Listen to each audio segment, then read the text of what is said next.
ആ സാധനം സക്ക് ചെയ്ത് കയറി പോകണം കേട്ടോ. എന്താ ഇതാ ടാങ്കിലുള്ള മണ്ണാണ്ടാ, ചെളിയാണിത് കണ്ട.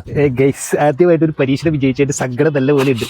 എല്ലാവർക്കും ഉപകാരപ്പെടുന്ന ഒരു കാര്യം തന്നെയായിരിക്കും ഞാനിപ്പോൾ കാണിക്കാൻ പോകുന്നത്. കാരണം പല വീടുകളിലേക്കും കയറി നോക്കി കഴിഞ്ഞാലുള്ള അവസ്ഥ വളരെ പരിതാപകരം. അതിനൊരാളെ വിളിക്കുക, വീട്ടിലുള്ളവർക്ക് ടൈം ഇല്ലാത്തത് കൊണ്ടും ചെയ്യാൻ ബുദ്ധിമുട്ടുള്ളത് കൊണ്ടൊക്കെ ആയിരിക്കും. നമുക്ക് ഈ ഒരു ഫീൽഡ് ആയതുകൊണ്ട് പല ടാങ്കുകളും നമ്മൾ കഴുകി കൊടുക്കുന്നുണ്ട്. അപ്പോൾ നമ്മളിത് കണ്ടതാണ്, ഒരു വീഡിയോ കണ്ടതാണ്. അപ്പോൾ നമ്മളൊന്ന് ജസ്റ്റ് ട്രൈ ചെയ്ത് നോക്കാൻ വേണ്ടി എത്രത്തോളം സക്സസ്ഫുൾ ആണെന്ന് എനിക്കറിയില്ല. എന്താണെങ്കിലും അതിന് വേണ്ടിയിട്ട് ഒരു കുപ്പി കുടിച്ച് കളഞ്ഞൊരു കുപ്പിയും പിന്നെ ഒരു ഓസും, അതായത് ഇവിടെ വെറുതെ പഴയ കിടന്ന ഒരു ഓസും പിന്നെ ഈ ഒരു ഹോസ് ഹോൾഡറാണ്. ഇത് കത്തിയാണ് ഇതിന്റെ ഉപയോഗത്തിന് വേണ്ടിയാണ്. അത്രയും മതി, ഇത് സിമ്പിൾ ആയിട്ട് ചെയ്യാൻ പറ്റുമെന്ന് പറയുന്നത്. അപ്പോൾ നമുക്ക് എന്തായാലും ടാങ്കിന്റെ അടുത്തേക്ക് പോവാം. എന്താ ടാങ്കിന്റെ അവസ്ഥയെന്ന് കാണാം. നമ്മുടെ വീട്ടിലെ ടാങ്ക് ഇതാണ്. ഇപ്പോൾ ഈ ഒരു വർക്കായിട്ടും സ്വന്തം വീട്ടിലെ കാര്യങ്ങൾ നോക്കാൻ നേരമില്ലെന്ന് പറയുന്നത് സത്യമാണല്ലേ.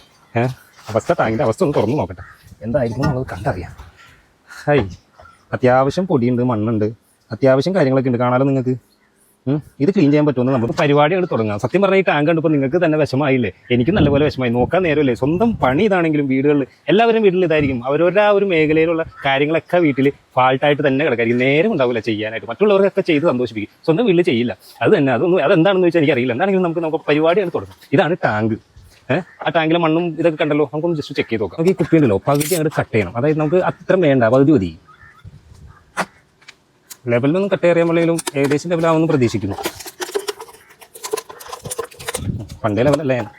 അപ്പോൾ ഈ ലെവലിൽ നമ്മളത് കട്ട് ചെയ്ത് ഇനി നമ്മുടെ കത്തിയുടെ പരിപാടി കഴിഞ്ഞു. അത് എന്നിട്ട് നമ്മുടെ ഈ ഓസ് കോട്ട് എടുത്തിട്ട് ഞാൻ ഇതിലേക്കാണ് വലിച്ച് ടൈറ്റ് ചെയ്തതിനാണല്ലോ. ഇനി ഊരിയെടുക്കാൻ നേരത്ത് നോക്കിയാൽ മതിയല്ലോ. അത്രയും ടൈറ്റായി. ഇനി വെള്ളം അത്യാവശ്യം സക്ക് ചെയ്തെടുക്കാൻ പറ്റും. എന്നിട്ട് നമ്മൾ ഈ സാധനം എടുത്തിട്ട് നമ്മുടെ ഈ കുപ്പിയുടെ ഈ ഇതുണ്ടല്ലോ എൻ്റെ അവിടെ ഇങ്ങനെ ഓരോ മാർക്കിട്ട് കൊടുക്കാൻ പോകും. അത്രയും വലിയ പറയല്ലേ. വേറെ രീതിക്ക് ഞാൻ ചൂലാക്കി എടുത്തിട്ടുണ്ട്. ഈ ചൂല് മാറ്റി നമ്മളിങ്ങനെ വരക്കുമ്പോൾ ചൂല് മാറ്റി എടുത്തിട്ട് പിന്നെ ഈ ഓസ് എടുത്ത് നമ്മളിത് ഈ ഓസിലേക്കാണ് ടൈറ്റ് ചെയ്യണം. ഇനിയാണ് നമ്മുടെ പരിപാടി. ഓക്കെ, ടാങ്കിലേക്ക് നമ്മൾ ഇതാണ്ട് ഇറക്കി കൊടുക്കാം. അപ്പോൾ ആ ഒരു അറ്റം നമ്മൾ ടാങ്കിലേക്ക് ഇറക്കിയിട്ടുണ്ട്. ഇപ്പോൾ ഈ ഒരു അറ്റം നമ്മൾ ഇതിൽ മുക്കിയിട്ടിട്ട് വലിക്കാൻ പോകും. ചെറുതായിട്ട് പോകുന്നുണ്ട്, കുത്താൻ പറ്റാത്തതുകൊണ്ട് പിടിക്കാൻ പറ്റുന്നില്ല. നമുക്ക് ഈ വലിയൊരു മണ്ടത്തിനെ പറ്റി ഈ ഒരു പൈപ്പ് നമ്മൾ ഇട്ടിട്ട് നമുക്ക് ഈ ഓസുമ പിടിച്ചിട്ട് ഇതിങ്ങനെയായിട്ട് ഉറക്കാനൊന്നും ചെയ്യാൻ പറ്റില്ല. അപ്പോൾ എന്താണെങ്കിൽ നമ്മൾ ഈ ഓസ് ഇതിലേക്ക് പൈപ്പ് ഇട്ടിട്ട് ഇനി ഒന്നുകൂടി വലിച്ചിട്ട് നിങ്ങൾക്ക് ബാക്കി ക്ലിയർ ആയിട്ട് കാണിച്ചു തരാം.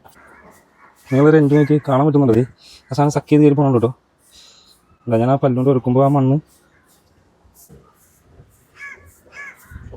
എന്താ ഇതാ ടാങ്കിലുള്ള മണ്ണാണ്ടാ, ചെളിയാണിത് കണ്ട. വെള്ളം പോകണണ്ട. സംഗതി കൊള്ളാം. ആദ്യം കണ്ട ടാങ്കും നമ്മുടെ പഴയ ടാങ്കും നമ്മളൊക്കെ ഇത്രയും ക്ലീൻ ചെയ്താണ്. ഇപ്പോൾ സിമ്പിളായിട്ട് പോകുന്നുണ്ട്, വലിയ പരിപാടിയൊന്നുമില്ല. ഈ കാണുന്നതൊക്കെ നമ്മുടെ ടാങ്കിൽ നിന്ന് വന്നാണ് ആ ഒരു ചെളിയാണ് കേട്ടോ ഈ കാണുന്നതെല്ലാം. ബാക്കി ഞാൻ പുറത്തേക്ക് ഇട്ടാണ് ഹൈറ്റ് ഇച്ചിരി ടാങ്കിൽ നിന്ന് നമുക്ക് കുറച്ചുകൂടി ഹൈറ്റ് ഇട്ടിട്ടാണ് ഫോഴ്സ് കുറച്ചുകൂടി വലിയ കിട്ടും നമുക്ക് വെള്ളത്തിൽ. ഇതാണോ ആദ്യമായിട്ട് ഒരു പരീക്ഷ വിജയിച്ചതിന്റെ സങ്കടം നല്ല പോലെ ഉണ്ട്.